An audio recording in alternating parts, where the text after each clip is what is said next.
Flowers of the Rhine by Arthur C. Rauscher. Prologue. Berlin 2020.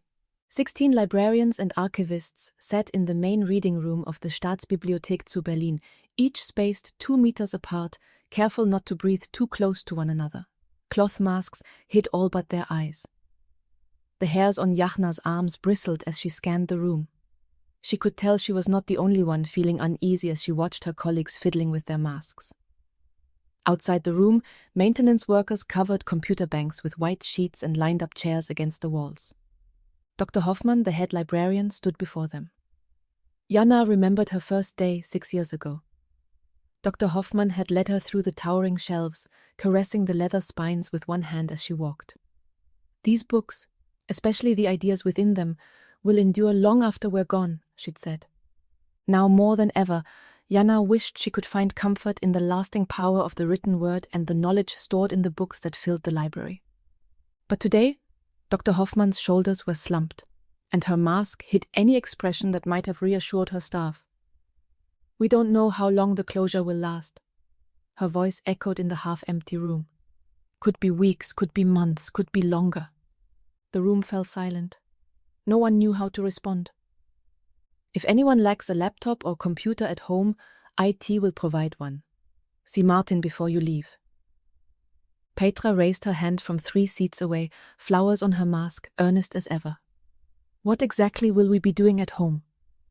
"The online catalog will need the most attention. Digital requests will go up, and people will depend on remote access to our online catalog more than ever before." A cough from somewhere in the back made everyone flinch.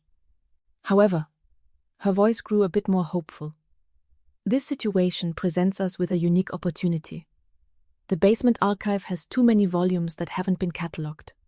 We've probably got books down there that are over 100 years old. I want each of you to take home as many boxes as you can handle. Go through them and enter them into the system.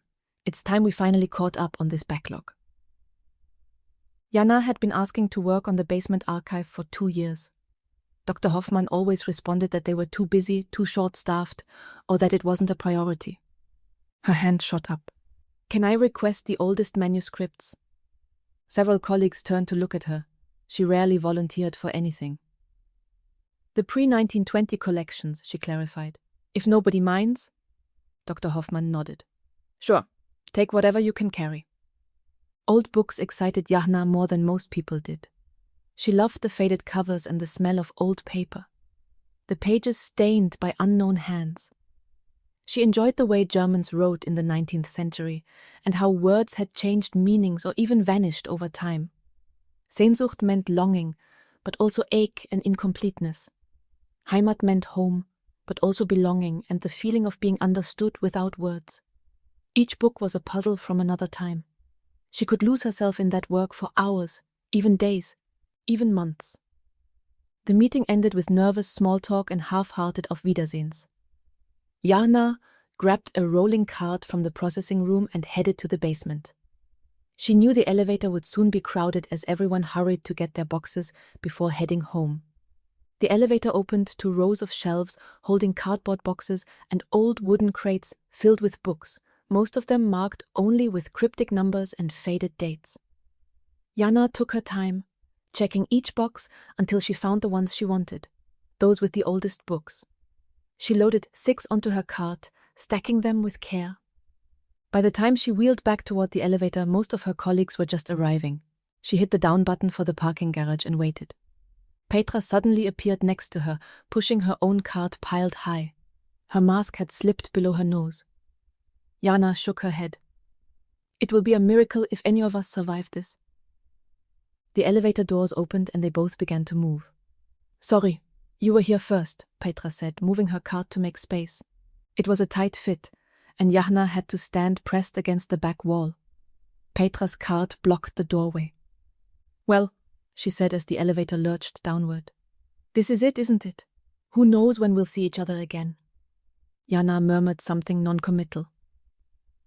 "I'm going to miss you," Petra continued. They shared the same office, but Jana usually kept to herself.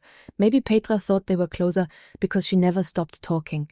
She talked incessantly about her weekend plans, her sister's new dog, the cafe that changed its pastry supplier.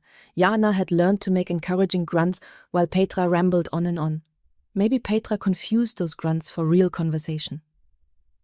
"We'll see each other on Zoom," Jana offered as a consolation. Petra's nose crinkled above her mask.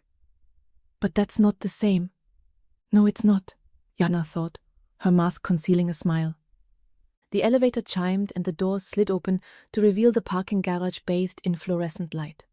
Petra went first, pulling her cart backward over the threshold. One of her top boxes tipped. She grabbed for it and missed. The box hit the ground and split, spilling books across the concrete floor. "Scheiße!" She crouched, gathering the scattered books. Most were post-war acquisitions, their covers still bright and clean. Her hands closed around a smaller volume that had landed apart from the others. Cloth-bound, the color faded, the spine lettering dim yet still legible. She turned it over and read the title. Her eyebrows rose. "Oh, this one is definitely right up your alley."